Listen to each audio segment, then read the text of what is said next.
Now, let's say that we are going to start the respiratory system. So, maybe if the age is 40 and it's a man and you can see the nicotine stain, what is the diagnosis? COPD. It's a very good thinking. So, rational thinking you started already. Let's say environment for treatment and complication. You look around, you find the sputum pot. Sputum pot. So that may be bronchiectasis. You saw the inhaler, that may be bronchial asthma. Or COPD also possible, some kind of an inhaler, steroid and mixed inhaler. So then you already go to wash, because when you are starting, when you are entering the room, actually you can immediately observe age, body, weight, sex. So if the patient is obese and short neck, of course obesity hypoventilation syndrome if it is a girl, and if it is a man, there is obstructive sleep apnea. That's a very important comorbidities that can lead towards high blood pressure and cardiological morbidities as well. So if you report this, you will get very good marks. So you look at the environment for treatment and complication 2 times. Understand? So once when you are washing, okay, but when you are end of the bed, again start from etc. again. Because it can give you the diagnosis. Because you will not see this side. So start again from etc. When you finish this, wash your hand, introduction and pain, or do you have pain anywhere? And I'm going to check your, the lungs. Is it okay with you? If there is any pain, just let me know, I will stop for you, sir. So you are caring. So then you look for movement. Actually, movement is my definition, so you will not get it in clinical books. What I mean by movement is by me definitions, but it's just to make life easier.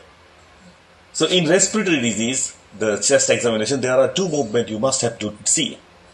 So when you are end of the bed, just ask the patient to actually take a deep breath through your mouth. Through mouth, someone have nasal obstruction, so it might not reflect the real lung. Understand?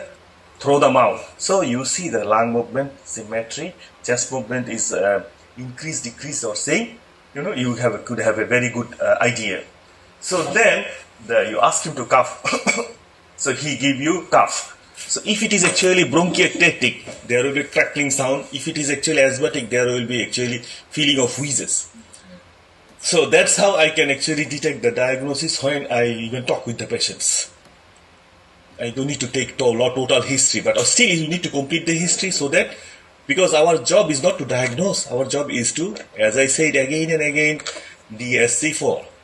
It's not only the diagnosis, it's just not managing the sickness only, because he might have plus. So still you need to go for beyond.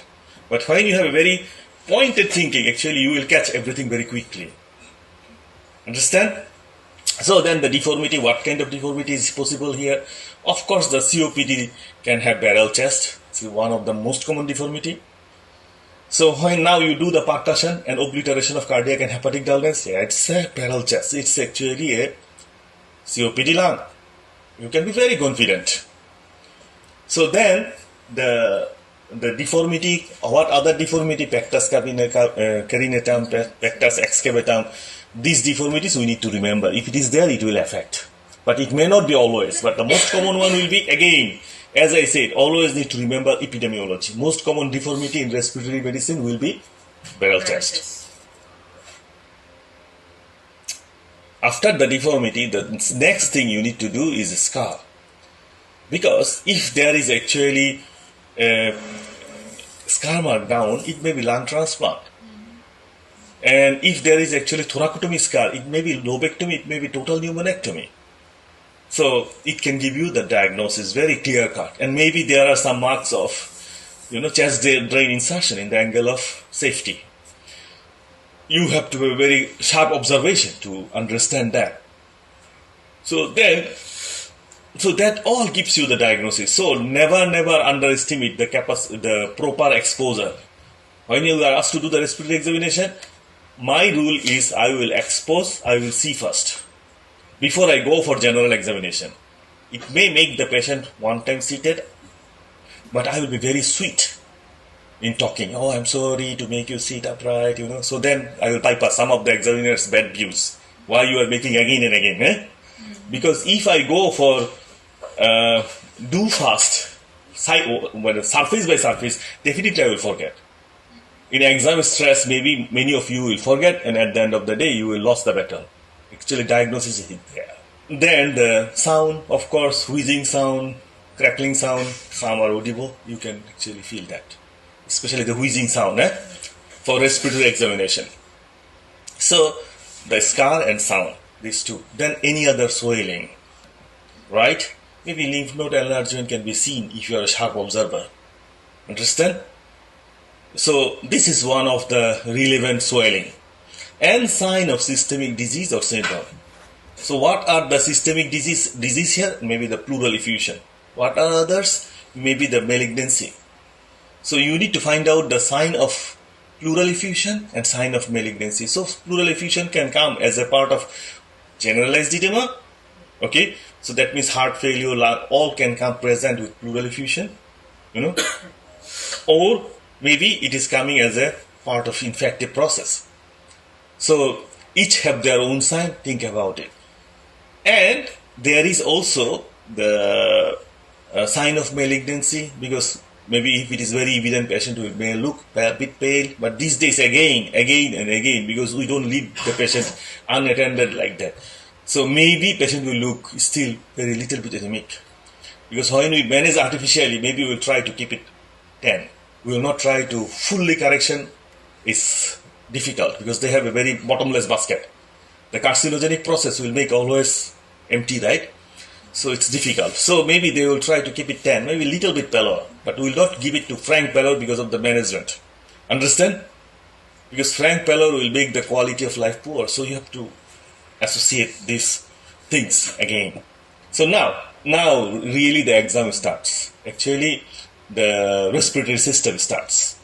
So if my way of doing the respiratory examination is like that, I always see one thing at a time. So I start the inspection, so all this observation will be finished not more than 30 seconds. Everything will be finished. So the general examination, I will be looking at the hand first. Okay, so I will be looking at clubbing, I will be looking at cyanosis, I will be looking for warm palm, bounding pulse, plus and also the respiratory rate. This is actually part of general examination I will do. When I am doing the pulse, I will check the respiratory rate as well.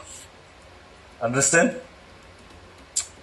So, and another one is washing of a small muscle of hand. Because in case of the lung cancer, it might happen. Okay, so these few things I will look at here only, general examination. So warm palm, bounding pulse, and confusion. This is a sign of carbon dioxide retention. Okay. So then I will go to the face. Okay. I will look for anemia jaundice as usual because that has some significance. Then I will oral cavity. I will just look for gum hypertrophy, nothing much. Okay. Then a neck. I will look just look. Because here GBP is not much important as in cardiovascular system. I'll just look at it, finish. I'm not going to do too much. So then actually the lymph node examination also carries some importance in respiratory system, right? So then I will go for tracheal position. I will go for chest expansion. Okay. I will go for percussion note. I will go for breath sound and vocal resonance. Okay. So lung is divided into upper lung, middle lung only in the right lobe, right side. So middle lung and lower lung. So I must have to remember where I can see what. You must have to follow the proper positioning. So here mid-clavicular line, mid-axillary line and posterior scapular line. You should be very accurately doing that. So now, the question is, based on this information, how can we differentiate respiratory disorders from the others? Tracheal position, chest expansion, percussion note, breath sound, and vocal resonance. Okay. So now the question is, number one thing you need to know that what are the common problem in the respiratory medicine. One is actually dull lung base. Okay. Another is crackles. So you must have to understand these two approach. How can I differentiate one from the others? So maybe today I will give you the grouping of the respiratory diseases based on the physical examination science. So the way I classify the respiratory disorder is, one is reduction group. Reduction group, what is that? The pleural effusion, okay, collapse, pneumonectomy, lobectomy, all are actually the reduction group. That means if you do the physical examination, you will see the percussion note dull, breath sound reduced, vocal resonance reduced. Understand? So the next is actually the consolidation group. And so that means infective, neoplastic and vascular. So these are the cause. So infection, that means the pneumonia, TB, right? Neoplasia means the lung cancer and metastasis, and vascular means pulmonary embolism. So if there is a consolidation, what will happen? Breath sound bronchial, okay, percussion note dull, vocal resonance increased. So vocal resonance is very important to me to detect, because it can be, its observable variation will be very less. Understand?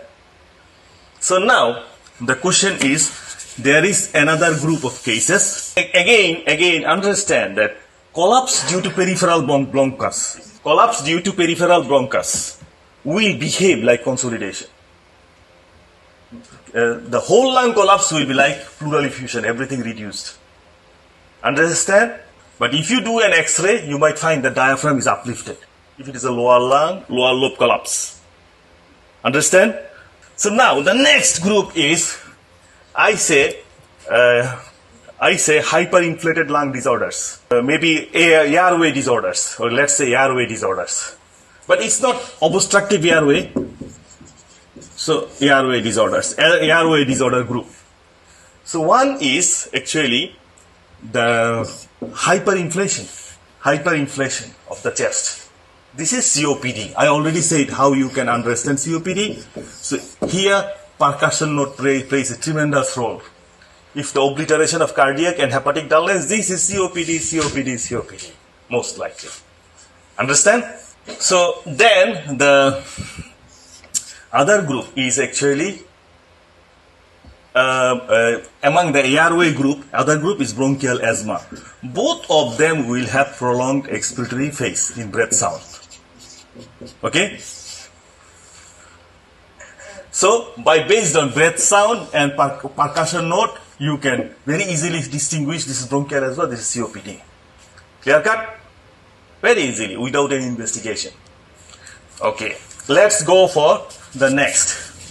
Clear cut? Doctor, can you just repeat that? How do you differentiate COPD and bronchial asthma? By looking at the breath sound and percussion note. Because both of them will have the prolonged expiratory phase. Right? Airway obstruction. Okay? So both of them will be, no, not bronchial breath sound, it's a prolonged expiratory phase. Consolidation will make the bronchial breath sound. Okay? And so the game is here, but bronchial asthma will not have this kind of, generally will not have this kind of, the obliteration of cardiac and hepatic dullness. Bronchial asthma is reversible. After the medicine, it becomes reversible, maybe in the middle normal. So, but COPD have the emphysematous change. When there is an emphysematous change, so it will happen. Understand? Obliteration of cardiac and hepatic dullness. Clear cut? Confident? Okay. So, now the next is actually the, still we are in the airway. One is airway obstruction, another one is airway dilatation. So what is airway dilatation? This is bronchiectasis. Dilatation, this is bronchiectasis. So when there is bronchiectasis, there will be coarse crepitations. That change character with coughing. Biphasic coarse crepitation. So if you don't ask the coughing, actually you lost the diagnosis. So the last group is airway. We said airway obstruction, airway dilatation. So that means here everything can be normal except this. So here the crackles will determine the diagnosis. So again, this is the KSI. KSI means knowing the keyword, sequence and importance of for each things. So this is the one like this. Now goes to the last part. Okay, the last part is fibrosis. Yes, again a localized fibrosis, maybe this area. Okay, fibrosis here will behave like consolidation. Understand? So if it is a big confluent fibrosis, will behave like consolidation. So it will fall in the consolidation category. But the thing that will actually make the fibrosis diagnosis very easy is the added sound. There are maybe diffuse fibrosis, there may be big area of fibrosis. So localized fibrosis will behave, localized fibrosis and localized collapse will behave like consolidation. Understand? But what make a diagnosis for fibrosis? If there is a fine and inspiratory crackles that doesn't change character with coughing. That doesn't change character with coughing. This is actually the diagnosis of fibrosis. So you can say this is fibrosis, fibrosis, fibrosis. Understand? So now again the KSI is fine and respiratory crackles. Okay? So now we discuss there will be some interstitial lung disease. Generally you cannot do anything. Maybe some crackles here and there, some interstitial pneumonia. That's why they are more asymptomatic. Because interstitium, the sound production will be very bad. Patient might have fever, sometimes it's difficult to detect. That's why. There might be less physical sign. Understand? But if there is a fibrosis, then there will be fine and respiratory crackles. So now is it clear? So from the dull lung based approach, actually vocal resonance play a very vital role to understand. And the crackles approach, coughing, asking for coughing, and actually of course all together, I'm not telling the coughing for the crackles approach, coughing and checking biphasic crackles that change character with coughing is bronchiectasis, and fine and inspiratory crackles that doesn't change character with coughing is fibrosis. Now, and actually there are very simple formula that can actually now help us to differentiate each from others. So, and there are situations that there can be overlapping. That means patient have bronchiectasis with pneumonia. It's off and on. How to understand that? When there is a biphasic coarse crackles along with features of pneumonia. So actually now you need to understand. So when you understand this, the basic understanding, so then you really will be able to, you will need to understand, dig more. Because I did not say, how can I differentiate this reduction group one from each other, right? We said pleural effusion, we said collapse, right? If then we said collapse, if the whole lung fibrosis, it will behave also like, so the pleural effusion, collapse, pneumonectomy, how to differentiate each from other? Can you say? Any idea? What will happen if there is a pneumonectomy or lobectomy? Sorry? Vocal resonance reduced. Think from the inspection. What will happen? Scar mark. So see, that's the diagnosis. Okay, if it is pleural effusion and collapse, how to distinguish? Think more beyond box and collapse. How to distinguish? Sorry? Breath sound, both will be reduced. How to distinguish still? Between pleural effusion and collapse. Yes. I say it is, let's say it's a big collapse, because big collapse will behave like pleural effusion, but segmented local, peripheral collapse, that means one area, one airway or 2-3 airway, big segmental airway gone, it will behave like consolidation. You have to understand this difference. But whole lung gone, this will behave like pleural effusion, because whole lung there is no sound, nothing. So, how to distinguish? What will be the position of trachea? Non-fit. And So see, these are the, so that means the observing the other parameters we can easily distinguish. So I think I should stop this lecture here.